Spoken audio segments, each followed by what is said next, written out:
ললিত বিদ্যা মন্দিরের পঞ্চম বার্ষিক প্রদর্শনী হয়ে গেল রামকৃষ্ণ মিশন গোলপার্কে। ললিত বিদ্যা মন্দিরের প্রিন্সিপাল মৌ দাস বোস প্রদর্শনী সম্বন্ধে বলছেন। আমি মৌ দাস বোস বলছি, ললিত বিদ্যা মন্দিরের প্রিন্সিপাল। আজ আমার স্কুলের পঞ্চম বার্ষিকী এক্সিবিশন গোলপার্ক রামকৃষ্ণ মিশনে। এই এক্সিবিশনটি শুরু হয়েছিল 22শে ডিসেম্বর থেকে 24শে ডিসেম্বর পর্যন্ত চলেছে। এক্সিবিশনে মোট 55 জন ছাত্রছাত্রী পার্টিসিপেট করেছিল। এই 55 জন ছাত্রছাত্রীর মধ্যে 5 থেকে 65 বছরের স্টুডেন্ট অব্দি ছিল। প্রত্যেকেই তাদের নিখুঁত কাজ জমা করেছে। এই এক্সিবিশনে আমরা আমাদের স্টুডেন্টদের শেখানো সব রকম কাজই এক্সিবিশনে দেওয়ার চেষ্টা করেছি। এই এক্সিবিশনে আমাদের কোনো থিম ছিল না যে আমরা এই থিমেই কাজ করব। স্টুডেন্টরা যা কাজ করেছে আমরা সেটাই জমা নিয়েছি। এই স্টুডেন্টদের আমরা শেখাতে পেরেছি যে ছবির পারফেকশন কিভাবে করতে হয়। প্রত্যেকটা ছবির পারফেকশন তারা নিজে সম্পূর্ণ করেছে। এখানে আমাদের কোনো টাচ থাকে না। তার কারণ হচ্ছে এক্সিবিশন মানেই হচ্ছে তুমি কতটা কি পারছো সেটাকেই তুমি ফুটিয়ে তোলো। প্রত্যেকটা স্টুডেন্টকে একটাই কথা বলা হয়েছিল, তুমি কত সুন্দর ছবি আঁকতে পারো সেই সুন্দর ছবিটাই তুমি এখানে জমা দেবে। ললিত বিদ্যা মন্দিরের শিক্ষক অভিজিৎ শীল প্রদর্শনী সম্বন্ধে বলছেন। নমস্কার, আমার নাম অভিজিৎ শীল। আমি একটা আর্ট টিচার অ্যান্ড আর্টিস্ট। আমাকে বলতে বলা হয়েছে এক্সিবিশন আর আঁকার ব্যাপারে।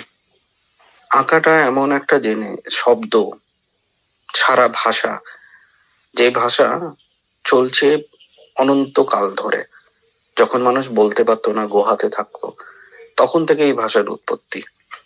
তার মানে বলা যায় যে আঁকা হচ্ছে পৃথিবীর সব থেকে পুরনো একটা ভাষা, যাতে শব্দ ছাড়াই মানুষ নিজের আবেগ প্রকাশ করতে পারে। এই আবেগটাকে এত বছর ধরে চলে আসার জন্য এখনো পর্যন্ত মানুষের মধ্যে রয়ে গেছে।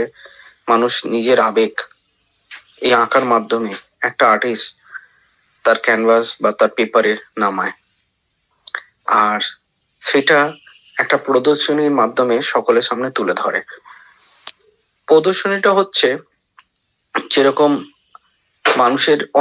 আমাদের মানুষের কাস্ট আছে, কাস্টের মধ্যে অনেক রকম ফেস্টিভ্যাল আছে, সেটা দুর্গাপুজো হোক, দিওয়ালি হোক, ঈদ হোক, ক্রিসমাস হোক। সেরকম একটা আর্টিস্টের জীবনে এক্সিবিশনটা হচ্ছে এক ধরনের ফেস্টিভ্যাল। এই ফেস্টিভ্যালের মাধ্যমে মানুষ তার আবেগ, তার অনুভূতি অপর একটা মানুষের সামনে তুলে ধরে, এবং সেটা অনেকে পছন্দ করে, অনেকে সেটাকে কেনে, অনেকে নাই বা কিনলো, কিন্তু তার আবেগটা, তার মনের ভাবটা বোঝানো হয়, সকলের সামনে তুলে ধরা হয়। এরকমই একটা আবেগপূর্ণ এক্সিবিশন আমাদের ললিত বিদ্যা মন্দির আয়োজন করেছিল 22শে ডিসেম্বর থেকে 24শে ডিসেম্বর পর্যন্ত, যার মধ্যে 5 বছর থেকে নিয়ে 65 বছর অবধি ছাত্রছাত্রী বা সিনিয়র স্টুডেন্ট সকলে যোগদান করেছিল, এবং সেটা খুবই সুন্দরভাবে আয়োজিত হয়েছিল এবং খুবই সুন্দরভাবে অনুষ্ঠিত হলো। ললিত বিদ্যা মন্দিরের গেস্ট আর্টিস্ট চন্দনা দে প্রদর্শনী সম্বন্ধে বলছেন। এই এক্সিবিশন ললিত বিদ্যা মন্দিরের এটা পঞ্চম বার্ষিক প্রদর্শনী।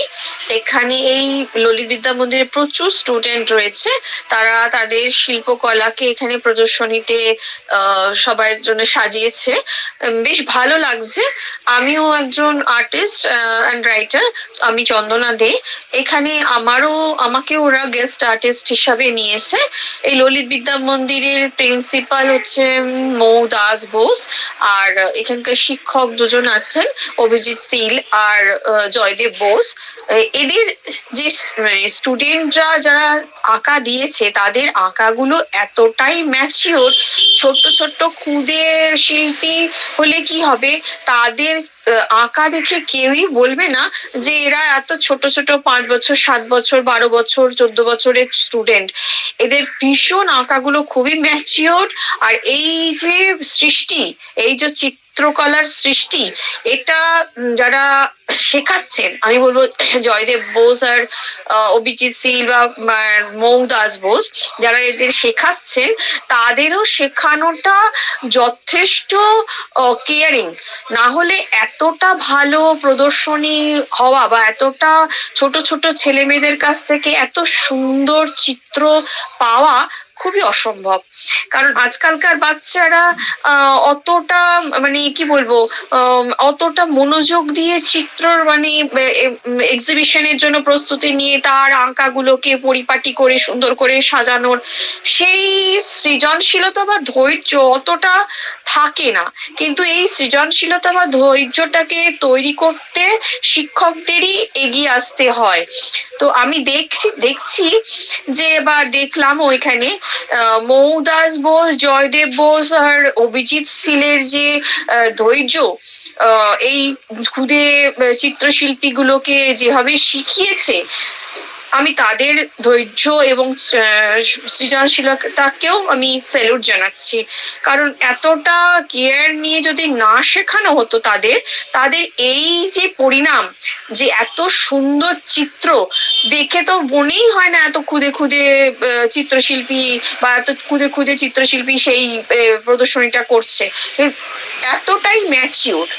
তো আমার ভীষণই ভালো লেগেছে। আমি চাইবো এদের ললিত বিদ্যা মন্দির আরো এগিয়ে যাক এবং অনেক নাম করুক, শুধু এক গণ্ডির মধ্যেই আবদ্ধ না থেকে আরো সুনাম হোক।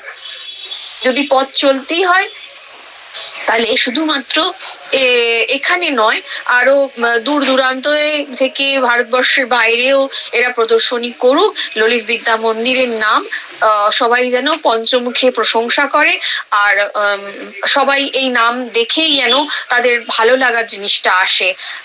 ধন্যবাদ। আমার খুব ভালো লেগেছে ললিত বিদ্যা মন্দিরের এই প্রদর্শনী, সত্যি খুব সুন্দর, সত্যি খুব ভালো লেগেছে। এই তাছাড়া রামকৃষ্ণ মিশনের মতন জায়গায় এখানে ওরা যে প্রদর্শনীটা করেছে, এখানে ওদের দুটো ছবিও, 4টে ছবি বিক্রি হয়েছে, 4টে ছবি বিক্রি হয়েছে। কিছু হ্যান্ডক্রাফটস এর জিনিসও ছিল, তার মধ্যে হ্যান্ডক্রাফটস এর ম্যাক্সিমাম জিনিসও বিক্রি হয়েছে। ভালো লাগছে আমার, আফটার অল খুব ভালো লেগেছে। আর এরা খুব কেয়ারিং দেখে আরো বেশি ভালো লাগছে যে ছাত্রছাত্রীদের ধৈর্য ধরে যে শেখাচ্ছে, এই জিনিসটা কিন্তু সচরাচর দেখা যায় না। তো এদের ধৈর্যটাকেও আমি স্যালুট জানাচ্ছি। কারণ কি, অভিজিৎ শীল, মৌ দাস বোস আর জয়দেব বোসের এই ধৈর্যটা যেন সারা জীবন থাকে। আর এই চিত্র প্রদর্শনী প্রত্যেক বছর যেন এরা করে স্টুডেন্টদেরও একটা এনকারেজ করতে পারে। ধন্যবাদ।